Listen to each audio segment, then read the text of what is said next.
नमस्कार आप सभी को, स्वागत है आपका हमारे इस प्लेटफ़ॉर्म पर।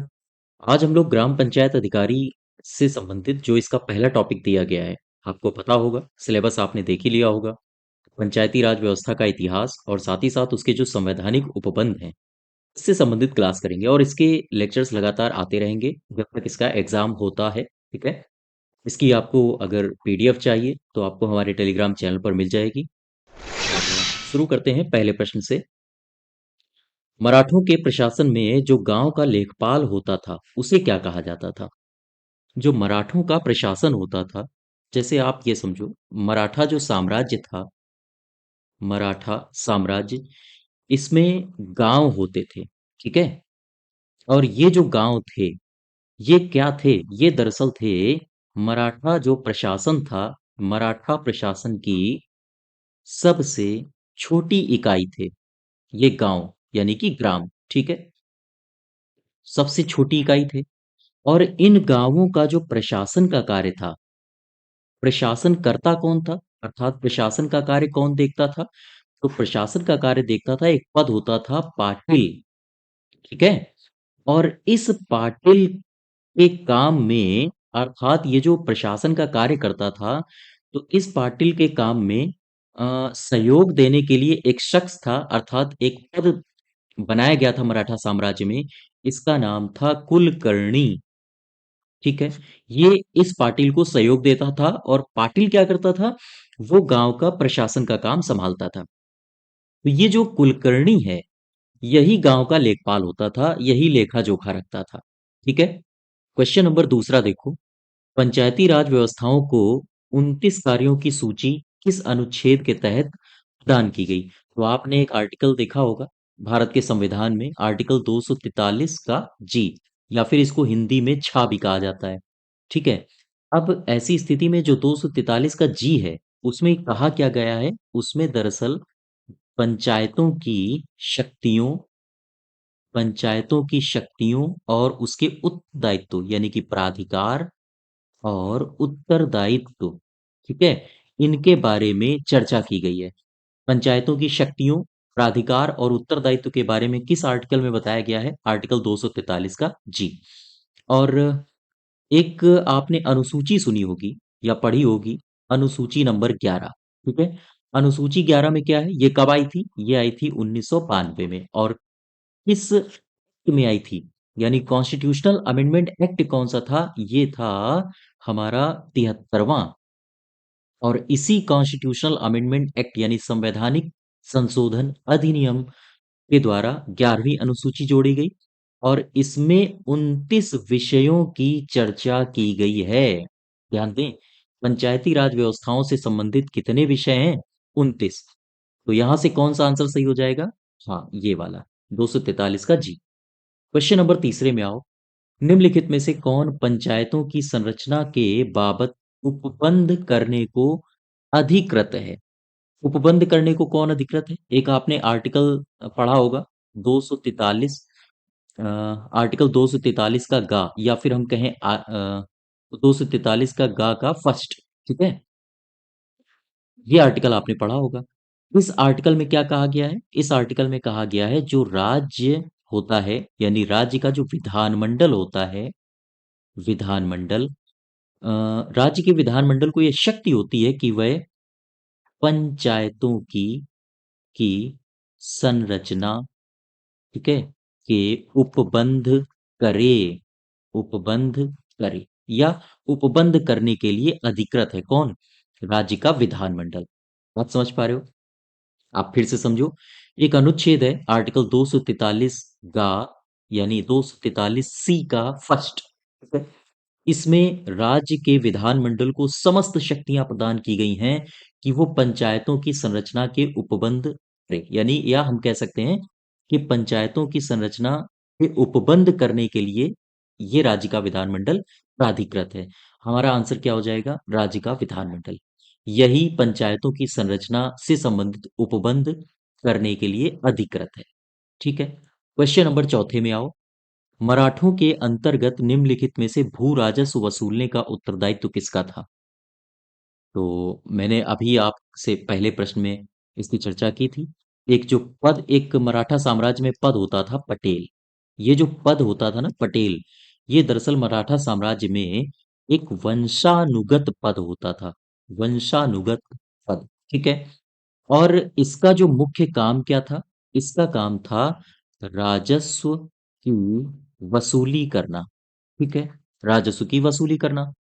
और एक मैंने और पद बताया था पहले क्वेश्चन में, आपसे चर्चा किया था, उसका नाम है कुलकर्णी। ये क्या करता था? कुलकर्णी दरअसल जो भू राजस्व होता था ना, भू राजस्व का ये ब्यौरा तैयार करता था। ब्यौरा तैयार करना इसका काम था।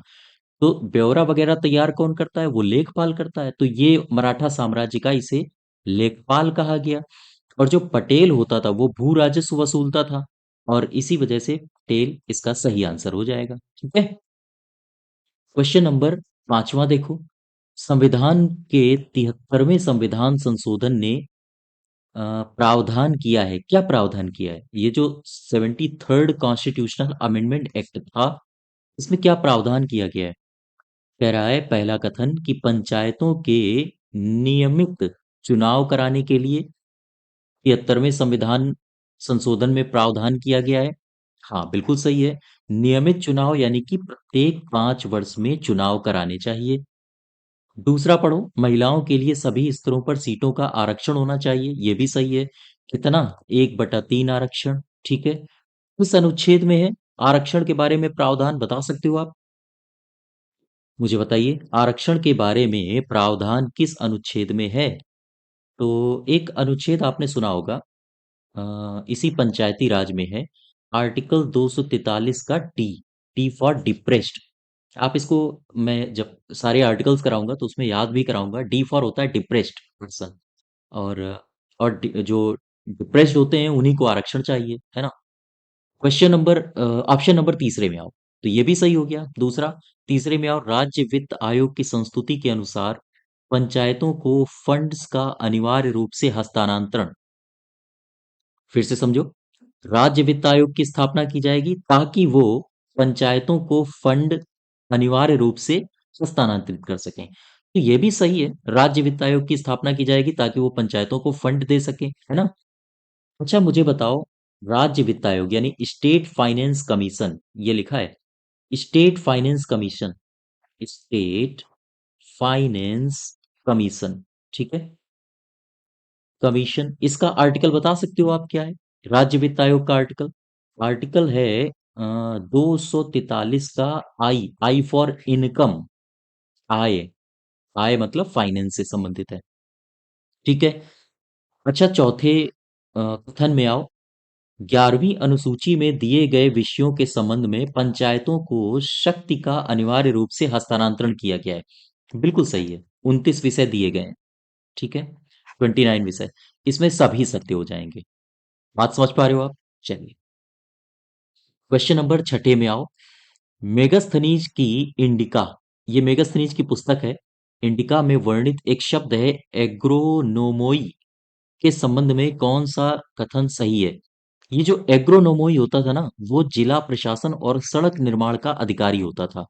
और जो नगर प्रशासन का अधिकारी होता था उस समय, यानी कि मौर्य काल में, उसे कहा जाता था एस्ट्रोनोमोई। ठीक है। और इसे कहा जाता था एग्रोनोमोई। ये याद रखिएगा, ये हमारे एग्जाम में पूछे जाते हैं।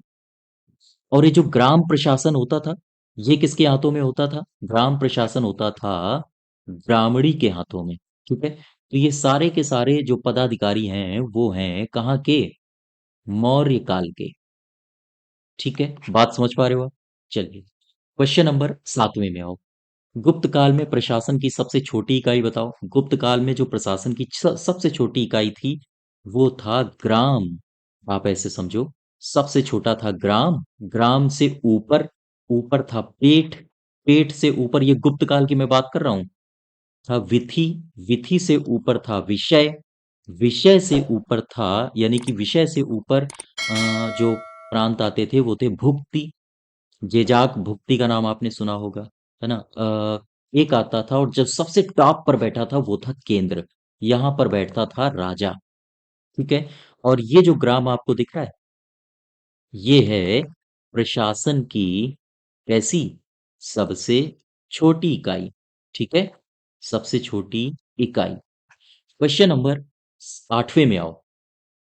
किस सुधार ने स्थानीय सरकार के विषय को हस्तांतरित विषय में शामिल कर दिया है? स्थानीय सरकार के विषय को मतलब ये जो स्थानीय, स्थानीय इसको कह सकते हैं स्वशासन। ठीक है, स्थानीय स्वशासन के विषय को हस्तांतरित विषय में परिवर्तित कर दिया है। तो आपने सुना होगा कि या पढ़ा होगा कि जो विषय होते थे वो दो प्रकार के होते थे। कौन कौन से? एक था एक था, क्या नाम है मैं भूल रहा हूँ। एक था आरक्षित विषय, है ना, आरक्षित विषय। और एक विषय कैटेगरी होती थी विषयों की, वो थी हस्तांतरित विषय। ठीक है, हस्तांतरित विषय। अच्छा, ये जो आरक्षित विषय होते थे ना, ये आरक्षित कर लिए थे गवर्नर ने अपने पास। जैसे राजस्व, चूंकि ब्रिटिश ईस्ट इंडिया कंपनी राजस्व की ही भूखी थी, तो उसने राजस्व संबंधी विषय अपने पास रख लिया था और रक्षा संबंधी विषय अपने पास रख लिया था। इन विषयों पर जो कानून बनाने की जिम्मेदारी थी, वो दरअसल गवर्नर जनरल की होती थी।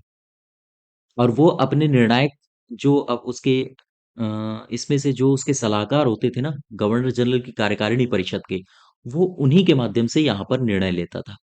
लेकिन हस्तांतरित विषय में ऐसे विषयों को डाला गया था जानबूझकर जो कल्याणकारी हों, जिनमें पैसा खर्च होता है, ऐसे विषयों को हस्तांतरित विषय में डाला गया। और इसकी जिम्मेदारी डाल दी गई भारत के मंत्रियों के ऊपर, है ना। तो अब हस्तांतरित विषय में कौन कौन से आते थे? जैसे हम बात करें स्वास्थ्य, ठीक है, जैसे ये जो स्थानीय स्वशासन है ये यहीं पर डाला गया था, स्थानीय स्वशासन। ठीक है। अच्छा, यहाँ की जो पूरा निर्णय था लेता वो गवर्नर जनरल था, लेकिन सलाह भारतीय मंत्रियों की ली जाती थी। तो चूंकि यहाँ पर ज्यादा पैसा खर्च हो रहा था, स्वास्थ्य में भी आपको खर्च करना है, शिक्षा दोगे वहां भी आपको खर्च करना है, तो ऐसे विषयों में भारत के जो मंत्री थे, भारतीय मंत्रियों की सलाह ली जाती थी। अब देखो प्रश्न कह रहा है कि स्थानीय सरकार के विषय को हस्तांतरित विषय में कब बदला गया था, सुधार में बदला गया था। वो है मॉन्टेग्यू चेम्सफोर्ड सुधार। यहाँ पर मॉन्टेग्यू था, चेम्सफोर्ड था ये भारत का गवर्नर, और मॉन्टेग्यू उस समय कौन था? मॉन्टेग्यू था भारत सचिव, है ना। और ये कब आया था? ये आया था 1919 में। क्वेश्चन नंबर 9 में आओ। मध्यकाल में ग्राम शासन के महत्वपूर्ण अधिकारियों में एक जो पटवारी का पद था, वो क्या कार्य करता था? पटवारी आपको पता होगा लेखपाल होता है। अभी मैंने आपसे मराठा साम्राज्य में भी इसकी बात की, लेखा जोखा रखता था। साथ ही साथ जो मध्य काल जब आया था, तो ये राजस्व का संग्रह भी करने लगा था, है ना। मराठा साम्राज्य में राजस्व का संग्रह कोई और करता था, ध्यान रखिएगा, लेकिन मध्यकाल में पटवारी करने लगा था। क्वेश्चन नंबर 10वें में आओ।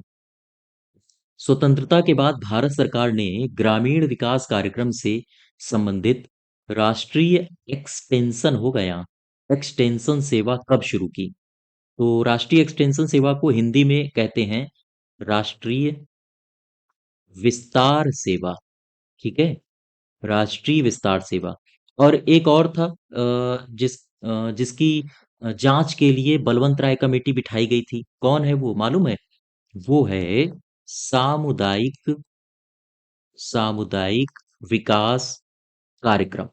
तो सामुदायिक विकास कार्यक्रम 1952 में आया था, और राष्ट्रीय एक्सटेंशन यानी कि विस्तार सेवा ये 1953, यानी एक साल बाद इसको लागू किया गया। और इसकी जांच के लिए, ये ठीक से काम कर रही हैं या नहीं कर रही हैं, इसकी जांच के लिए एक समिति बिठाई गई थी। और उस समिति का नाम था, आपने नाम सुना होगा, बलवंत राय मेहता। ठीक है, इस समिति को बिठाया गया। ये कब समिति बैठी थी इसकी जांच करने के लिए? 1957 में। और इन्हीं बलवंत राय मेहता साहब ने एक शब्द दिया था, और इससे इनके पिता भी कहा जाता है। वो शब्द था लोकतांत्रिक, लोकतांत्रिक, ऐसे मैं लिख नहीं पा रहा हूं, लोकतांत्रिक विकेंद्रीकरण। ठीक है। तो लोकतांत्रिक विकेंद्रीकरण ये शब्द किसने दिया? बलवंत राय मेहता साहब ने दिया। और लोकतांत्रिक विकेंद्रीकरण का पिता भी किसे कहा जाता है? फादर। ये भी कहा जाता है बलवंत राय मेहता को। ठीक है। तो फिर से आप एक बात समझ लो कि राष्ट्रीय विस्तार सेवा ये 1953 में आई थी। आंसर हमारा ये हो जाएगा। राष्ट्रीय विस्तार सेवा और सामुदायिक विकास कार्यक्रम की जांच करने के लिए एक कमेटी बनाई गई। बलवंत राय मेहता उसके अध्यक्ष थे। ये कमेटी 1957 में बनी। और साथ ही साथ इन्होंने एक शब्द दिया था, लोकतांत्रिक विकेंद्रीकरण। इसलिए बलवंत राय मेहता को लोकतांत्रिक विकेंद्रीकरण का पिता कहा जाता है। ठीक है।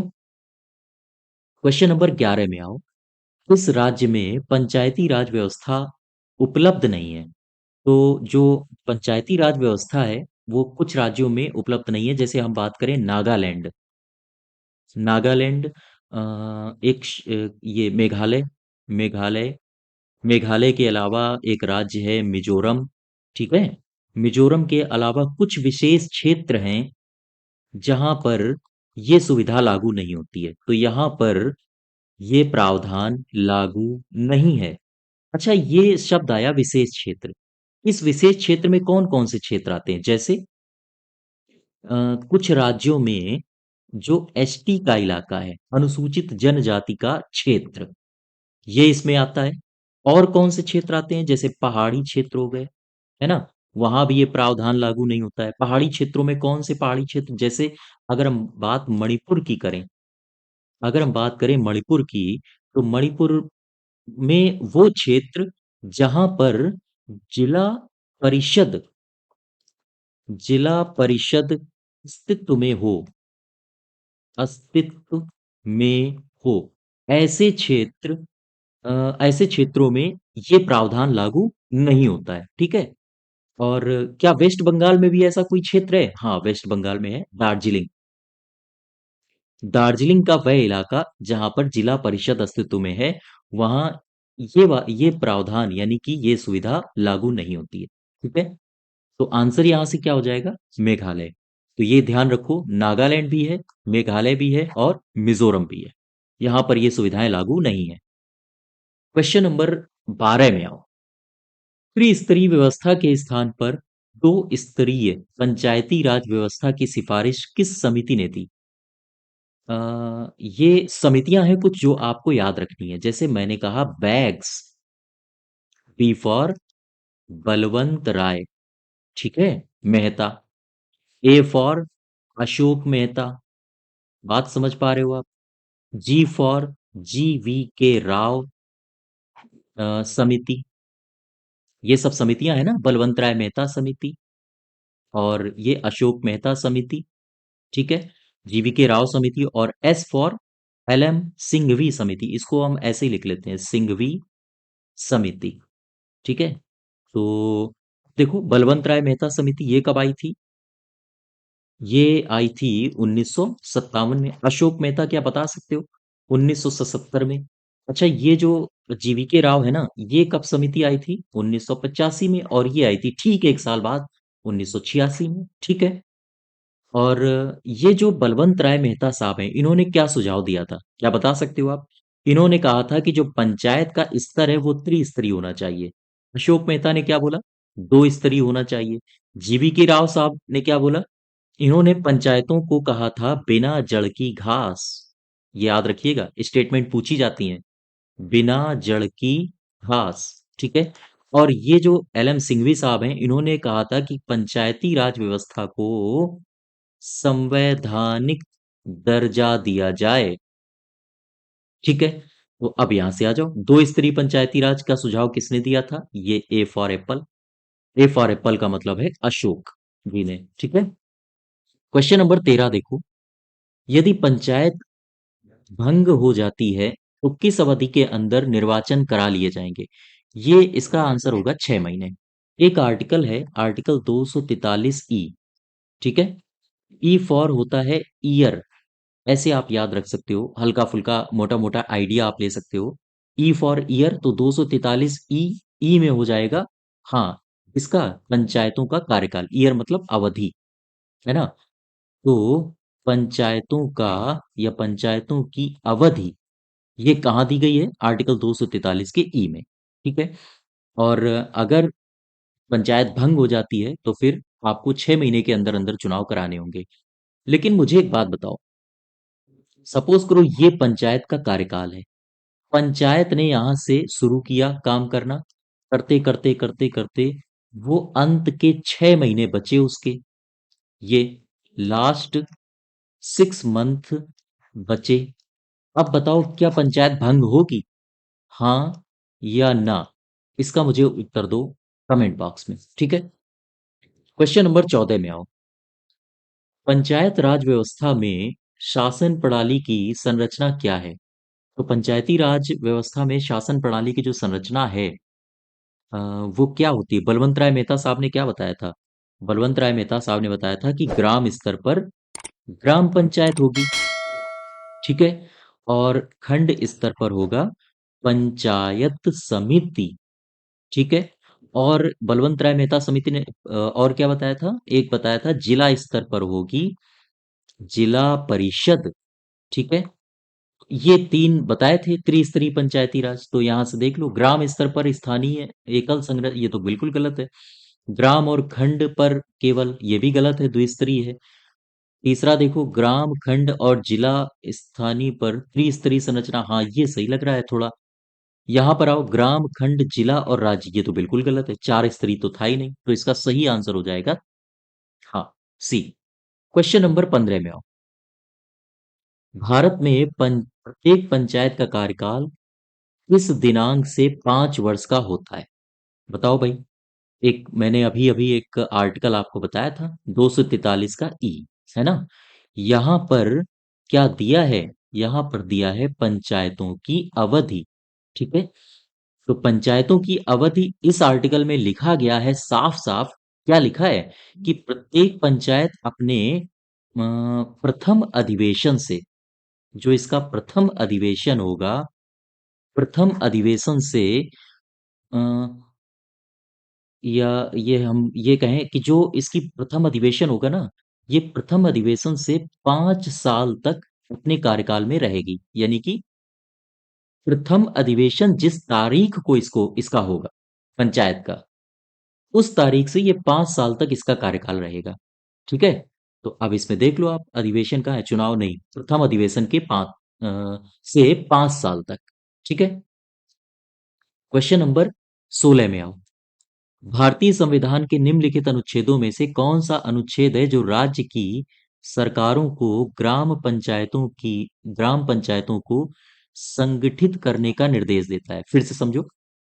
भारतीय संविधान में कौन सा अनुच्छेद है जो राज्य की सरकारों को ग्राम पंचायतों को संगठित करने का निर्देश देता है? ये आर्टिकल है 40। और ये है डीपीएसपी में। डीपीएसपी बोले तो directive principles of state policy, यानी कि हिंदी में कहें तो राज्य के नीति राज्य के नीति निर्देशक तत्व। ठीक है। आर्टिकल 40 राज्य के नीति निर्देशक तत्वों में आता है, directive principles of state policies में। तो यही आर्टिकल है जो राज्यों को प्रेरित करता है कि वो ग्राम पंचायतों को गठित करें। आंसर हो जाएगा बी। अब मुझे बताओ, ये जो आर्टिकल 40 है, ये किस प्रिंसिपल में आता है? जैसे आपने 3 प्रिंसिपल्स पढ़े होंगे, अगर आप डीपीएसपी को बहुत गंभीरता से पढ़े होंगे तो आपने 3 प्रिंसिपल्स पढ़े होंगे। कौन कौन से प्रिंसिपल्स हैं? एक है उदार उदार बौद्धिक सिद्धांत। ठीक है। उदार बौद्धिक सिद्धांत। एक आपने पढ़ा होगा समाजवादी सिद्धांत। ठीक है। और एक आपने पढ़ा होगा गांधीवादी सिद्धांत। गांधीवादी सिद्धांत। अब मुझे बताओ, ये जो आर्टिकल 40 है ग्राम पंचायतों वाला, ये किस आर्टिकल में आता है? यहां पर है, या समाजवादी सिद्धांत के अंतर्गत आता है, या गांधीवादी के अंतर्गत आता है? तो इसका या तो ए होगा, या बी होगा, या सी होगा। मुझे कमेंट बॉक्स में इसका उत्तर बताइए। ठीक है। क्वेश्चन नंबर 17 में आओ। भारत के संविधान में पंचायतों तथा नगर पालिकाओं से संबद्ध 73वें और 74वें संविधान संशोधन जब अ, हुए थे, तो उस पर सिग्नेचर किसने किया था? उस समय भारत के प्रधानमंत्री कौन था? प्रधानमंत्री आपको पता होगा, ये गांधी, इंदिरा जी तो थी नहीं, राजीव गांधी भी नहीं थे, इनकी भी हत्या हो चुकी थी। वीपी सिंह, सरकार गिर गई थी। और पीवी नरसिम्हा राव थे संभवतः, मुझे तो यही लग रहा है। अच्छा, इनका कार्यकाल बताओ जरा मुझे, कार्यकाल इनका क्या रहा है? पीवी नरसिम्हा राव, ये लगभग 1900, जब 1991 की मंदी आई थी तब ये बने थे, है ना? और 5 साल तक रहे थे। मनमोहन जी यहाँ वित्त मंत्री थे इनके कार्यकाल में, और ये रहे थे 1996 तक। हाँ, यही सही है, 1996 तक रहे थे, तो ये वाला हमारा आंसर हो जाएगा सही। ठीक है। क्वेश्चन नंबर 18 में हम, वह न्यूनतम जनसंख्या कितनी है जिसके नीचे अधिनियम के अनुसार, 73वें संशोधन अधिनियम के अनुसार मध्यवर्ती स्तर पर पंचायतें गठित नहीं की जा सकती? कौन सी है, कितनी आबादी है जिसके नीचे पंचायतें गठित नहीं की जा सकती हैं? तो आर्टिकल आपने 243 का बी अगर आपने ठीक से पढ़ा हो, जिसमें पंचायतों की संरचना से संबंधित उपबंध हैं, पंचायतों की संरचना से संबंधित उपबंध हैं, यानी हम कह सकते हैं कि आर्टिकल 243 के बी में क्या है? पंचायतों का पंचायतों का गठन। और इसी आर्टिकल में कहा गया है कि जो पंचायतों का गठन है, वो उस राज्य में नहीं होगा जहां की आबादी 20 लाख से कम है। ठीक है, तो इसका आंसर होगा, हाँ, मध्यवर्ती स्तर में अगर पंचायतों का गठन करना है तो फिर आबादी आपकी 20 लाख से ऊपर होनी चाहिए। क्लियर है? क्वेश्चन नंबर 19 में आओ। भारत में निम्न में से कौन सा विषय पंचायती राज संस्थाओं की शक्तियों के अंतर्गत नहीं आता है? भूमि सुधारों का क्रियान्वयन, ये तो आता है। न्यायिक पुनर्वीक्षण, ये तो वो है, क्या बोलते हैं इसको इंग्लिश में, जुडिशियल रिव्यू, है ना? जुडिशियल रिव्यू है ये, और ये अमेरिका से लिया गया है। इसी को बोलते हैं न्यायिक पुनर्वीक्षण। तो ये नहीं है। निर्धनता निवारण कार्यक्रमों का क्रियान्वयन, हाँ, ये भी सही है। ठीक है, तो इसका जो सही आंसर होगा वो होगा बी। ये पंचायती राज संस्थाओं की शक्तियों के अंतर्गत नहीं आता है। जुडिशियल रिव्यू दरअसल एक प्रोसेस है, और ये अमेरिका से लिया गया है। क्वेश्चन नंबर 20 देखो, हमारे संविधान के किस भाग में 3 सोपानों में पंचायतें बनाने की परिकल्पना की गई है? ये है भाग 9, यहां पर पंचायतें, इसका वर्णन है। ठीक है। अच्छा, ये जो भाग 9 है, इस भाग 9 में दो भाग और जोड़े गए हैं, 9 का ए और 9 का बी। 9 के ए में क्या है? 9 के ए में है नगर पालिकाएं। ठीक है। और 9 के बी में क्या है? 9 के बी में है सहकारी समितियां। क्लियर है बात? ये जो भाग 10, 11, 12 है, भाग 10, भाग 11, भाग 12, ठीक है, इनमें क्या है? भाग 10 में है एससी और एसटी का क्षेत्र संबंधी प्रावधान। भाग 11 में क्या है? 11 में है संघ और राज्य के संबंध, है ना? और भाग 12 में क्या है? आपने ये भी पढ़ा होगा, संपत्ति का अधिकार भाग 3 से उठा के फेंका गया है भाग 12 में। तो यहां पर क्या आएगा? यहां पर आएगा वित्त और संपत्ति संबंधी प्रावधान। ठीक है, क्लियर है बात? तो ये हमारा वीपीओ की पहली क्लास है। ठीक है, और समय समय पर वीपीओ से संबंधित जितने भी टॉपिक्स हैं उनको मैं करवा दूंगा। साथ ही साथ चैनल को सब्सक्राइब करिएगा। इसकी पीडीएफ आपको हमारे टेलीग्राम चैनल पर मिल जाएगी। धन्यवाद।